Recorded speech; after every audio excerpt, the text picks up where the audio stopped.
Hello students, today we are dealing with emotional development in childhood.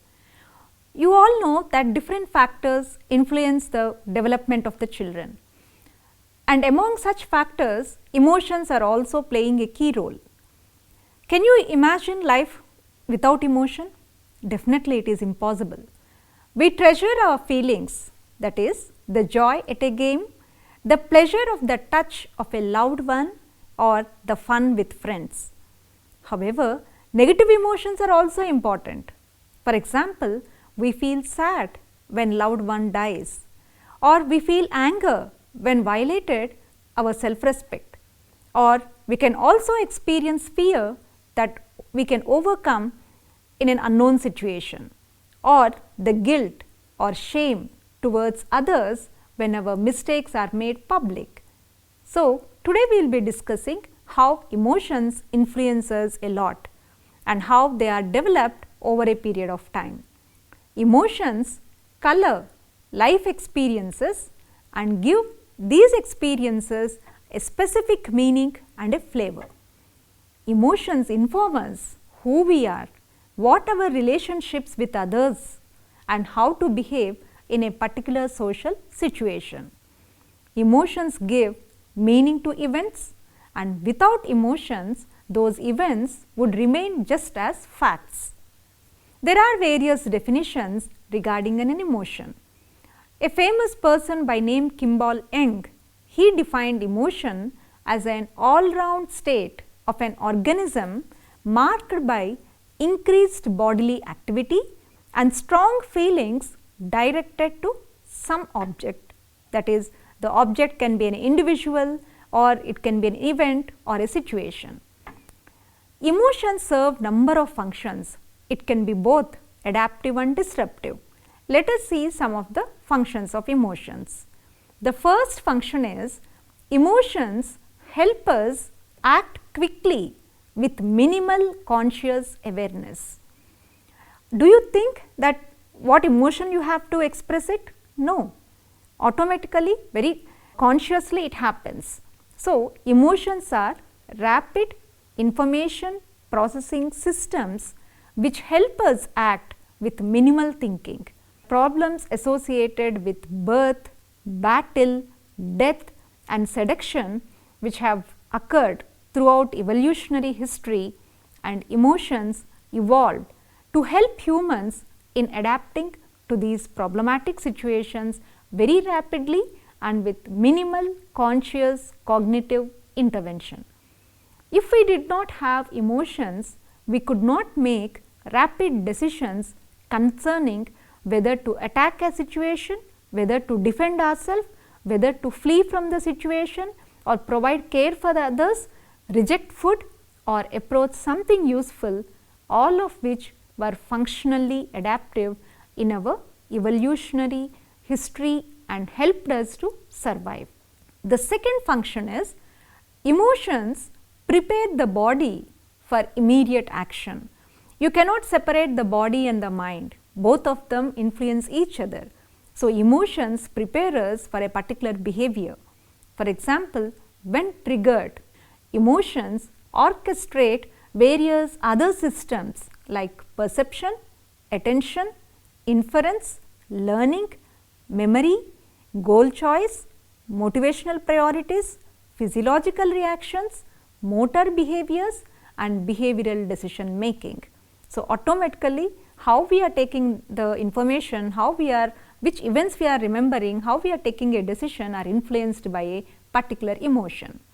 Emotions simultaneously activate certain systems of the body and deactivate others in order to prevent the chaos of competing systems operating at the same time, allowing for some kind of a coordinated responses to environmental stimuli. For example, when we are afraid, our bodies shut down temporarily unneeded digestive processes. What will happen? That results in saliva reduction, that is a dry mouth, blood flows disproportionately to the lower half of the body, the visual field expands and air is breathed in, all preparing the body to flee from the situations.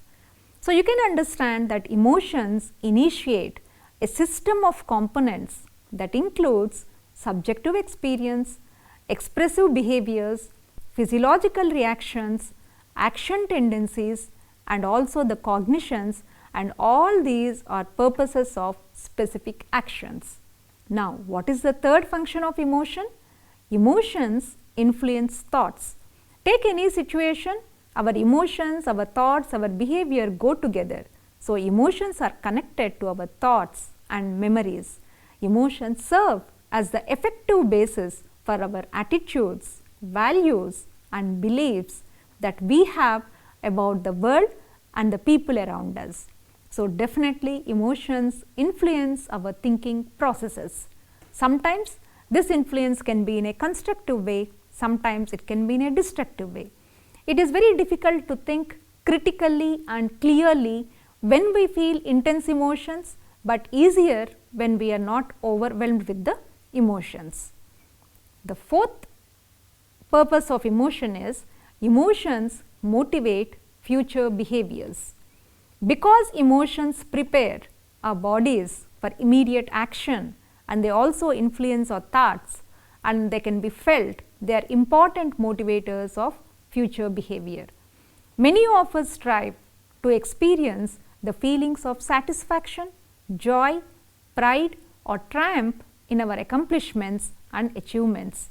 At the same time, we also work very hard to avoid strong negative feelings. The next important function is interpersonal functions of emotion. Human beings are social animals. Definitely we have to engage in the social interaction, and you can understand when there is more than one individual in a particular situation, how emotions either bring the people together or may part the people apart. So, we have to see that what is the interpersonal function of emotion. Emotions act as signals to our friends and partners, conveying information about the quality of the relationship. Emotions are expressed both verbally through words and non-verbally through facial expressions, voices, gestures, body postures and movements. We are constantly expressing emotions when we are interacting with others, and others can judge those emotional expressions.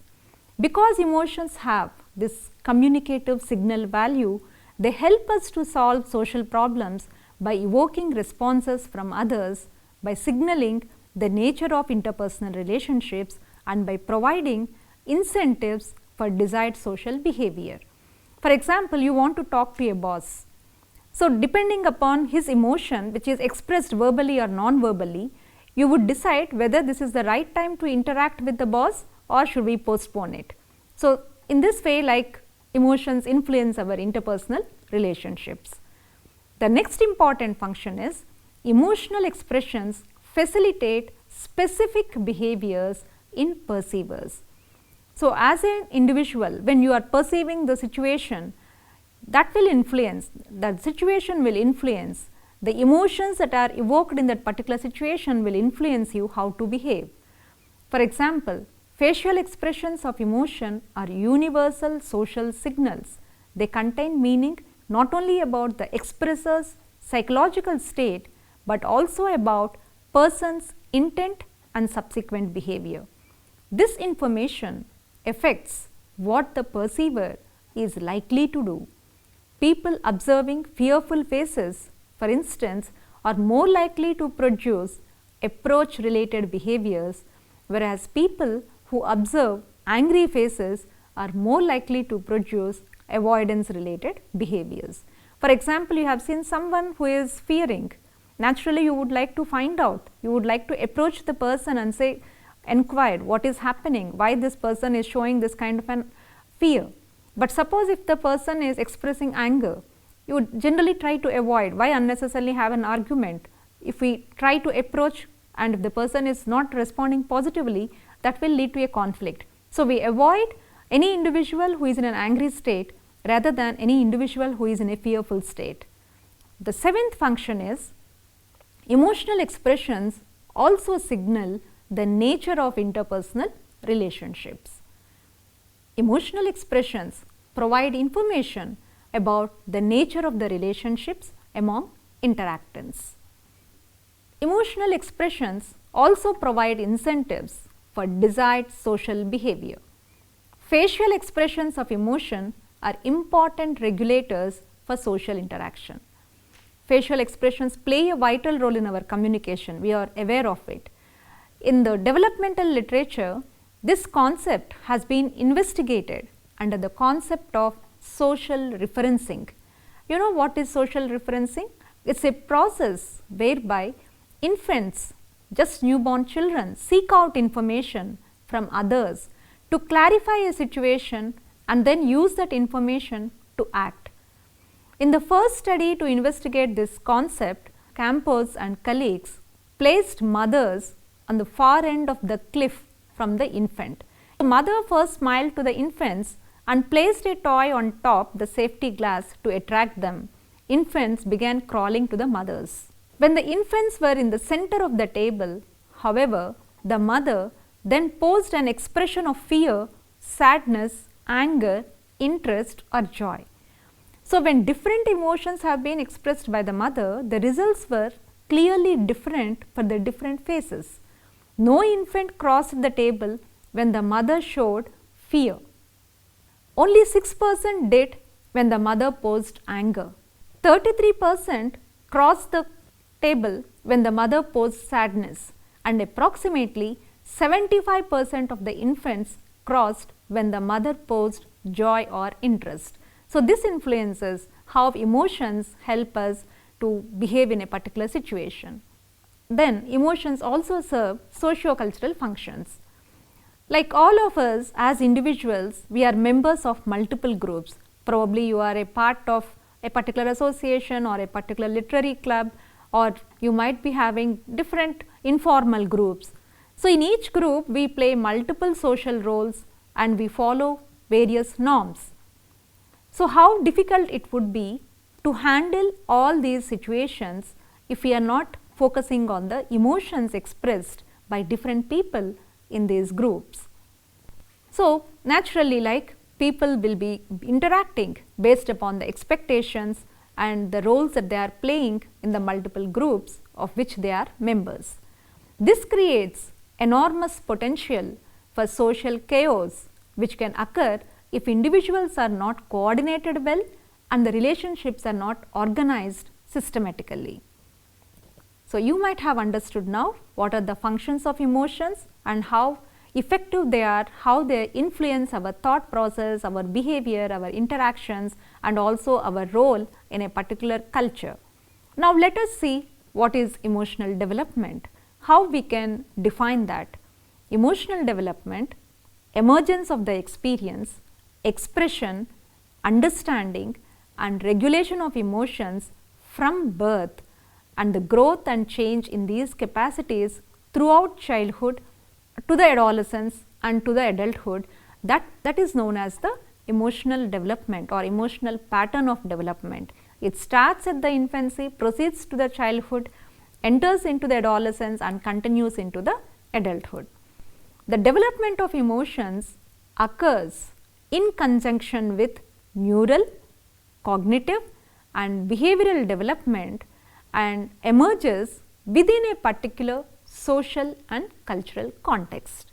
So, we can say emotional development is a very complex task, begins in infancy, continues into adolescence and lasts into the adulthood. The first emotions that can be recognized in babies include joy, anger, sadness and fear. As children's sense of self develops, more complex emotions like shyness, surprise, elation, shame, guilt, pride, empathy and various other emotions will emerge. If you observe school-aged children and slightly above them, they still learn to identify their emotions, to understand why these emotions happen to them and how they have to manage them appropriately. A child's encounters with an environment can be seen as dynamic transactions that involve multiple emotion related components like expressive behavior, physiological patterning, action tendencies, goals and motives, social and physical context, appraisals and experiential feeling, which all of these change over time as the child matures and responses to changing environmental interactions. So, we can say emotional development reflects social experience including the cultural context. Now, how this emotional development occurs? What are the different modes that it will be reflected in the children? So, the patterns of emotional development we can understand if we can focus on the research done by Goleman. Goleman defined 5 domains which are learned early in life and are highly necessary for high emotional intelligence and healthy identity development. Let us see what are these domains. The first thing is knowing one's emotions. We should know what sort of emotions we are experiencing. The second thing is managing emotions. We should also be aware how we are regulating it. The third one is understanding the other's emotions in a particular situation, and the fourth domain is managing the social relationships. So, these 4 domains, if we can really work on it, make the children understand these domains, they can have control over their own emotions, they can also understand others' emotions, and that eventually leads to good interpersonal communications among the people. Let us see few emotional development examples which include showing affection for others, expressing awareness of their own feelings and those of others, displaying self-control and management of emotions, paying attention to and being observant of others. These are some of the examples for the emotional development. Now, why we should understand the child's emotional development at different stages? The reason is a child's environment can have a big impact on the child's behavior and also development. So, a child can be helped to develop up to their full potential if we can understand the stages of emotional development and how they influence a child's behavior. So, as a parent, as a caretaker or as a teacher, they should understand the pattern of this or the stages of the child development.